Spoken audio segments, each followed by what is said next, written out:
kita diajak keluar angkasa beneran. Iya, sepakat.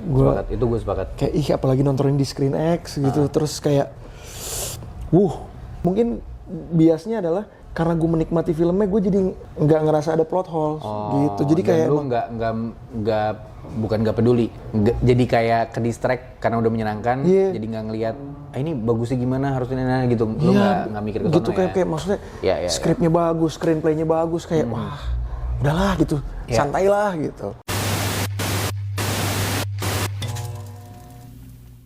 Kembali lagi di Check File. Felt good. Thank you. Yoi, santai aja syuting sambil makan. Sebetulnya memang makan. Sponsor pertama video ini ya? Bumil ini. Oh iya?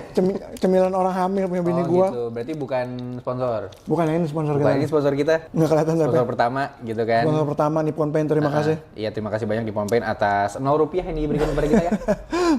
Project thank you. Yoi, iya nggak apa-apa. Tapi kan nanti kalau misalkan ada yang mau sponsorin, barter apa segala macam, ngobrol aja. Bisa. Sama kita ke Instagram, DM boleh, atau ke email kita, nanti ditulis di caption ya. Kembali lagi bersama kami ya, host yang belum disayang-sayang amat, ada Syahabi di sini, aktor yang aktingnya biasa aja. Dan ada partner saya. Gua Jomai Tibu, gua saingannya Nicholas Saputra. Saingannya Nicholas Saputra. Kenapa lo bisa bilang gitu? Karena menurut gua, acting gua ada 11-12 sama Nicholas Saputra. Dari sisi apanya nih? Dari sisi kalau misalkan di architecture of love. Itu kan ada ini tuh galak-galaknya tuh. Ada, gua bisa Galak-galak ganteng. Nah, lo udah bisa kayak gitu. Bisa acting galak ganteng gua. Iya. Itu GGG tuh, galak-galak ganteng. Iya. Bisa juga tuh. Dan bersama juga dengan kameramen kita ada siapa? Dulu Wiyoko. Masih Dulu Wiyoko ya. Jadi hari ini kita mau ngomongin tentang apa nih?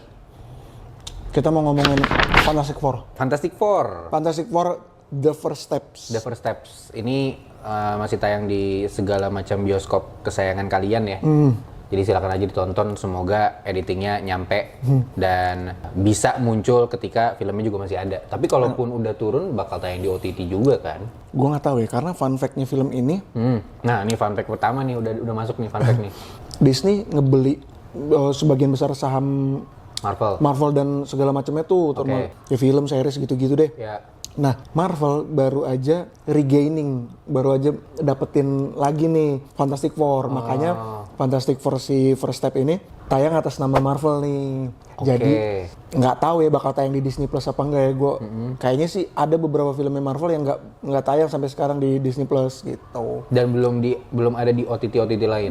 Belum ada di OTT lain gitu. Jadi nggak tahu ya nanti akan setelah turun dari bioskop apakah tayang di OTT apa enggak. Kita lihat saja nanti ya.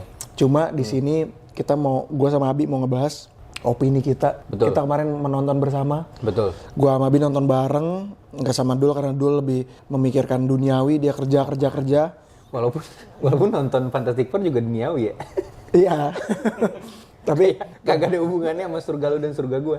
Karena kita beda agama. Betul. Iya. Jadi surga lo belum tentu surga gue, neraka gue belum tentu neraka lo. Tapi yang menarik adalah Fantastic Four ini bukan beda surga sama kita, tapi beda dunia sama kita, bener nggak? Beda. Iya ya, harusnya dia bukan di planet Earth kan maksud lo?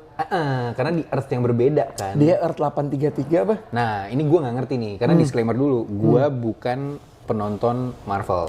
Sama, gue juga bukan. Enggak, lu nonton banget. Enggak juga, gue. Kalau misalkan kita bukan Marvel, ngapain kita bikin konten, gila? Fungsinya Check File ada di era digital pada saat ini adalah menyebarkan opini. Kita ngajak orang sebanyak-banyaknya buat nonton, supaya dunia perfilman tetap terus hidup karena banyaknya penonton. Tanpa harus ngejelek-jelekin karya orang lain. Mantap, itu dia. Ya, boleh lah. Gitu, nah. Opini tujuan yang lu baru dapat 2 menit lalu kan? Enggak, ini udah lama gue usung ini. Ini emang udah lama gue usung. Iya, terus. Opini yang mau kita sampaikan adalah, lo dulu deh. Kayaknya lo banyak keluh kesah nih nonton film ini nih. Sebenarnya bukan keluh kesah sih, tapi balik lagi disclaimer dulu ya. Gue bukan penonton Marvel, gue bukan fans Marvel. Gue pun tidak punya ilmu setinggi itu untuk menjudge sebuah film. Ya. Tapi sebagaimana seorang manusia yang punya hak untuk bersuara, ya gue bersuara dan beropini aja gitu. Bener. Jadi kalau boleh sih kita diskusi aja boleh. di video ini gitu. Dan di kolom komentar ya buat lo yang udah nonton. Ini menurut gue sebenarnya nggak terlalu banyak sih opini gue ya. Cuman dari kacamata gue, menurut gue ada beberapa plot hole. Ada beberapa plot hole yang menurut gue nggak ganggu ceritanya, tapi sebenarnya kalau dibikin lebih nyambung jadi nggak lah gitu. Jadi nggak ada lah momen ya. Dan sebenarnya bukan yang kayak meh banget, enggak, cuman kayak justru menurut gue lebih aduh sayang banget padahal bisa kayak gini nih, kalau kayak gini bakal jadi bagus menurut gue gitu loh. Jadi bukan jelek nih, enggak, tapi aduh sayang banget kalau bisa dibikin lebih sabar lagi, kayaknya bisa nih lebih oke gitu, lebih nampol lagi ya. Ya walaupun gue tahu pastilah kalau Marvel kan budgetnya gede ya, pasti udah capek kan bikin film segala macam gitu ya, mungkin ada faktor itu kali ya gitu. Terus kalau buat gue pribadi, gue nggak terlalu attach sama karakternya, nggak terlalu menarik gitu, nggak terlalu bikin gue empati. Iya, investing kan. Ya. Buat gue pribadi gitu, nggak terlalu invest terhadap karakternya. Alasannya banyak lah, entah kayak gue nggak tahu kenapa gue harus empati sama mereka, atau mungkin bisa jadi ini memang ditujukan dari awal untuk penonton dan fans yang udah baca komik. Iya. Mungkin bisa jadi ya. Makanya gue nggak attach tuh itu, bisa jadi karena gue nggak terlalu tahu secara detail cerita di balik Fantastic Four ini seperti apa gitu. Satu yang gue sebel sama gue pribadi, kenapa? Karena kayaknya Johnny Storm tuh keren. Menurut gue sih siapa Joseph Quinn itu keren menurut gue. Cuman entah kenapa di sini tuh karakternya nggak terlalu solid. Jadi kayak gue menangkap ada kesan mau dibikin Johnny Storm seperti yang lama tuh, kayak Chris Evans dulu yang tengil, yang lucu segala macem. Tapi di sini malah menurut gue nggak terlalu kelihatan. Jadi justru agak-agak bingung apakah mau dibikin tengil atau mau dibikin serius dan keren. Gitu, ada dua sisi itu. Atau mungkin memang mau dibikin 50-50, cuman guanya malah jadi bingung kalau menurut gue. Ya bisa jadi gua nggak nangkep juga maksudnya ya. Gitu. Itu sih kalau dari gua. Gua respon si Joseph Quinn itu, fun fact lagi, itu rambut pirangnya adalah wig. Rambut pirangnya adalah wig. The whole movie itu wig gitu. Joseph Quinn ini yang udah dinyatakan menjadi salah satu personilnya Beatles yang jadi film kan? Iya, nanti dia bakal mempotret siapa, inilah gambarnya dulu. Pembenarannya di sini. Dia main sama yang jadi apa nih, mau ngomongin apa nih? Si Beatles nih bareng nih sama banyak, ada kan masing-masing bikin film kan? Ya, ini info juga ya, maksudnya buat yang belum tahu, masing-masing personil Beatles akan punya filmnya sendiri-sendiri. Jadi akan ada spin-off-nya? Enggak, jadi akan ada 4 film bang. Bukan Beatles-nya doang? Bukan, setahu gue ya. Jadi nanti ada film tentang John Lennon, ada tentang Paul McCartney, ada tentang Ringo Starr, satu lagi siapa? Ini dia. Saya bukan pendengar Beatles. Tinggal satu lagi, cuman dia tuh. Tapi memang yang mainin setahu gue nama-nama gede. Gue mau merespon setelah kasih fun fact tadi, lu ngerasa Joseph Quinn-nya karakternya kurang gitu? Iya, gue kurang sih enggak, cuman kayak belum membingungkan gue. Nggak tebel berarti kan? Nggak tebel. Nggak tebel mau kemana arahnya kan? Betul. Si mannerism-nya mau dibawa kemana kan? Kalau menurut gue pun merasakan sedikit hal yang sama. Dia kan aslinya emang tengil, playboy, sengak gitu. Secara manusia. Secara karakter di komiknya, makanya si Chris Evans, Johnny Storm tuh kayak gitu karakteristiknya. Makanya si Chris Evans mempotret itu dengan baik menurut gue. Terus pas Michael B. Jordan, gue juga ngerasa itu kurang. Terus sekarang Joseph Quinn masih belum nailed it gitu. Emang gue juga setuju sama lo, masih kurang lagi, pengen diapain nih gitu. Dia genitnya kurang, sengaknya kurang, tengilnya kurang gitu. Jadi kayak ini kalau ibarat mobil menurut gue Suzuki Espresso. Kenapa? Nanggung. Mau dibilang mobil kecil tapi dia agak gede gitu. Jadi maksudnya banyak part-part yang di Joseph Quinn ini menurut gue secara karakter emang kurang ditebelin sih. Gue setuju. Tapi mungkin untuk beberapa orang cocok aja kali ya. Cocok mungkin kan? Karena dia di Stranger Things bagus banget. Nggak, maksud gue si Johnny Storm yang dipotret oleh si Joseph Quinn ini mungkin untuk beberapa orang. Iya, jadi buat beberapa orang masuk karena dia pun di Stranger Things segitu bagus ya gitu. Nggak, maksud gue misalkan Joseph Quinn sebagai Johnny Storm mungkin nggak terlalu tengil, tapi banyak orang yang gue suka malah yang kayak gini karena gue justru pengen atau gue mengharapkan Johnny Storm ini yang nggak setengil itu, tapi justru keren yang di highlight gitu. Coolnya ya. Ya apa mungkin karena ini kayak ribut nggak sih gitu, kayak remake yang emang beneran ya udah kita bikin aja nih dari awal nih kayak bikin aja kayak gini iya kayak gini aja dari awal gitu. Make sense. Karena ini juga ya itu tadi gue bilang di awal ini pertama kalinya lagi Marvel regain Fantastic Four dari Disney gitu. Iya. Jadi kayaknya emang pengen ditetepin kayak gini nih karakternya. Yang ngedirect namanya Matt Shakman. Bukan Mark ya. Itu dia gitu. Jadi menurut gue si direkturnya pengen bikin karakternya baru lagi nih kayak gitu. Terus dari ceritanya menurut lu gimana? Ceritanya menurut gue nostalgic, menurut gue cukup fun nontonnya. Enggak yang mikir banget. Jadi emang beneran dibikin gue inget kok perkenalan karakternya yang dulu juga gini nih gitu. Jadi menurut gue nggak banyak nyebrang. Jadi enak buat fans baru yang nggak nonton di versi Chris Evans tuh kalau nggak salah 2005, terus versinya Michael B. Jordan 2018 gitu. Jadi Michael B. Jordan ini yang sama Miles Teller ya? Miles Teller, si Richard Rich ya? Iya. Gitu. Jadi menurut gue fans yang nggak nonton 2 film sebelumnya akan tetap menikmati ini. Gitu. Oh, gue setuju di situ karena menurut gue secara packaging film ini sama seperti film general. Kayak introduction-nya tuh 15 menit, nggak terlalu panjang. Introduction mereka nih siapa sih gitu. Itu menurut gue pas dan pace-nya cepet aja. Tas. Untuk tadi reminiscing dan nostalgicnya untuk nyampe ke situ, tapi nggak terlalu banyak. Dan masuk ke konfliknya menurut gue nggak terlalu panjang sampai akhirnya ya udah konflik aja dikulik. Ada di dalam takaran yang pas ya. Menurut gue gitu. Jadi kalau secara penyajian film sih menurut gue oke. Itu sih paling kalau dari gue misalnya angle lo adalah ada banyak plot holes. Nah, menyambung ke plot holes nih.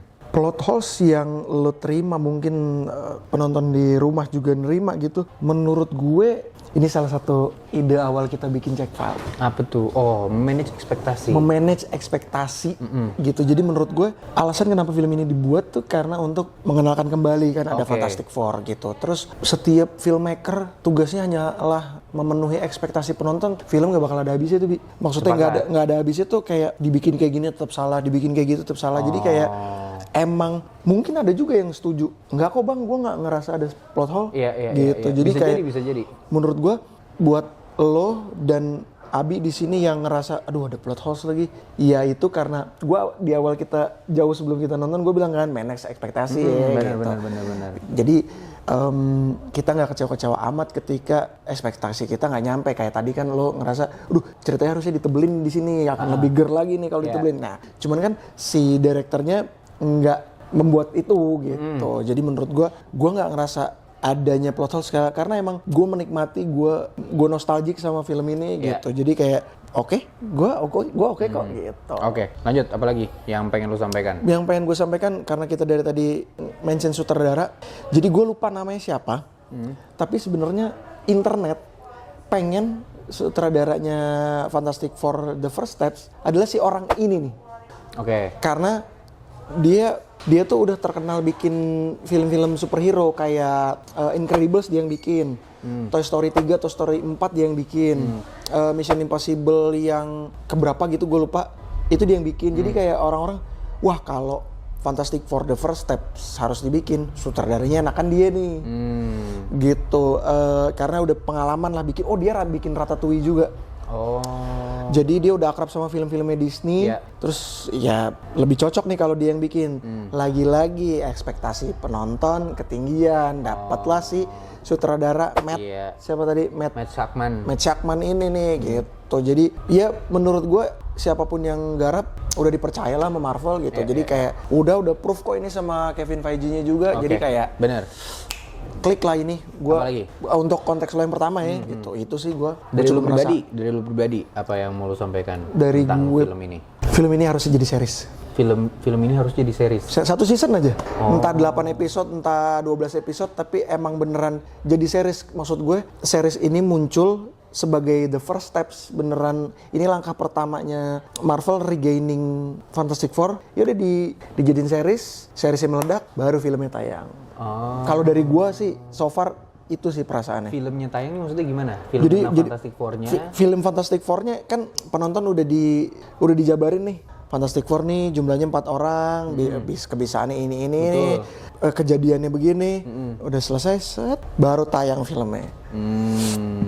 Baru full length movie-nya tayang gitu. Paling kalau menurut gue kayak gitu sih. Itu point of view yang menarik sih. Karena apa menurut lu ceritanya bisa dipanjangin dan mereka bisa melawan banyak hal gitu. Banyak teori, banyak memuaskan dahaga teman-teman yang kayak lu gitu, yang kayak aduh plot hole ini nih, jadi kayak emang beneran kayak El Camino di Breaking Bad, ya kan? Itu menjawab dahaganya kan? Menjawab dahaganya ya lumayan. Iya gitu. Menurut gue, wah pas udah kelar nonton, wah ini harusnya dijadiin series dulu nih. Gue ngerti maksud lu. Iya, haus akan mau lagi nonton ini, mau lagi lebih tahu atau mengingat kembali, reminiscing. Iya benar-benar. Itu sih. Menarik. Oke, pertanyaan dari gua, point of view orang yang tidak menonton Marvel ya. Oke. Maksudnya mungkin lo nggak yang se-Marvel itu tapi nonton lah ya. Tapi gue lumayan nonton. Ya. Menurut lo ini angin segar untuk MCU nggak? Karena kan secara general yang gue dengar ya, jadi salah. Yang gue dengar adalah setelah Endgame belum ada lagi nih yang Daredevil, let's go Marvel gitu. Menurut gue ini angin segar nggak buat MCU? Enggak. Tapi ini langkah yang baik untuk fase 6. Oh ini fase 6 sekarang? Fase 6. Jadi buat fase 6 ini langkah yang asik sekali. Udah fase 6? Udah fase 6. Oke, berarti gue udah lama banget nonton Marvel ya? Lo terakhir fase 4 ya? Terakhir yang gue tahu adalah Marvel akan masuk ke fase 4 setelah Endgame. Nah gue kan nonton setelah Endgame, gue gak nonton lagi gitu. Oke. Fase 6, Fantastic Four, Spider-Man Brand New Day, Avengers Doomsday, Avengers Secret War. Oke, menarik. Berarti gitu, tadi ya ini langkah awal untuk ini membuka fase 6 gitu. Iya. Oke, terus dibandingkan dengan film-film MCU sebelumnya, menurut lu ini oke apa enggak? Ini kurang oke. Kenapa? Ini kurang oke. Karena itu tadi gue setuju sama lo, kelekatan karakter dan cerita itu kurang tebel. Oke. Gitu. Pokoknya kalau kita mau ngomongin teknis dan segala macamnya, menurut gue kita hanya akan menjatuhkan martabat Fantastic Four gitu. Tapi all and all, overall, ini film yang sangat menyenangkan untuk ditonton gitu. Emang beneran lo nikmatin perjalanan lo sebagai penonton Marvel aja di sini gitu. Benar. Nah, itu berarti melanjutkan ke pertanyaan gue. Berarti se-fan service apa film Fantastic Four The First Steps ini? Se-fan service apa? Kan kita sudah janjian, kita nggak mau spoiler. Tapi kayaknya ini udah ketahuan juga pesawatnya mereka. Ini fun fact lagi nih. Pesawatnya mereka namanya Excelsior kan. Oke. Itu harusnya di komik nama pesawatnya Fantastic Four adalah Marvel One. Marvel One. Iya, Marvel One kayak Air Force One-nya Amerika. Iya. Di sini dikasih nama Excelsior karena ini tribute untuk Stanley yang selalu ngomong Excelsior. Gitu. Jadi menurut gue se-fan service apa? Se-fan service itu gitu. Emang beneran nostalgiknya dibawa, hal-hal yang bikin orang inget lagi kenapa gue cinta Marvel ada gitu. Fan service. Fan service enough menurut gue. Berarti kalau lu nih menyarankan nggak teman-teman kita yang nonton ini dan belum nonton Fantastic Four, lu menyarankan mereka untuk nonton nggak? Nonton selagi masih ada di bioskop karena experience-nya beda pasti nonton di bioskop sama di layar kecil. Walaupun bukan fans Marvel menurut Bukan fans Marvel, lo akan menikmati ini film yang nggak mikir, yang film hiburan ini beneran menghibur lo pulang kerja capek, tontonlah film ini. Dan berwarna. As always Marvel ya soalnya ya. Iya. Cinema experience kita selalu ada cinema experience gua karena kemarin kita nonton di Screen X di CGV Central Park yang mana view-nya tuh 270 derajat, jadi kita bisa ngelihat yang scene-nya tuh wide gitu kayak wah gila. Experience gua menyenangkan sekali nonton di Screen X. Terima kasih CGV. Gua sepakat karena kan ada scene ini kan Vanessa Kirby sama Pedro Pascal di kamar mandi, ya kan? Mereka di wastafelnya lah. Kalau lu nonton di layar bioskop biasa, lu nggak bisa lihat klosetnya. Tapi kalau di Screen X, lu lihat klosetnya bisa kelihatan. Iya, kita kayak berasa ada di lokasi ya. Iya, gitu. Lebih lebar. Iya, gue setuju. Ini specifically because of Screen X. Gue merasa ada experience baru aja di gue. Terus jadi ternyata nonton lebar tuh ada perasaan yang berbeda aja, kayak gue bisa ngelihat ke sini-sini kan. Bisa lihat kiri kanannya ada. Iya benar.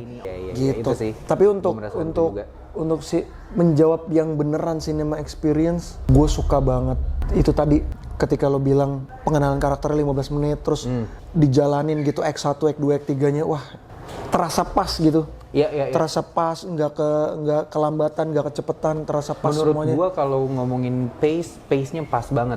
Pace-nya tuh khas banget film-film blockbuster Amerika yang emang nggak tahu ya, mungkin ngejar rapihnya ya. Iya. Kalau dibilang rapih, cara bikinnya rapih. Walaupun gue kurang setuju sama ceritanya, menurut gue masih bisa dikulik dikit. Tapi intinya kan beda ya, bikin cerita sama bikin filmnya tuh, bikin pace-nya, naruh editingnya tuh kan beda kan. Menurut gue ini rapih banget gitu. Jadi makanya gue setuju kalau lo bilang ini film yang menyenangkan dan enak dilihat gitu. Itu experience yang gue dapet. Iya, cinema experience-nya juga gue mau nambahin, emang beneran kerasa kita diajak keluar angkasa beneran. Iya, sepakat.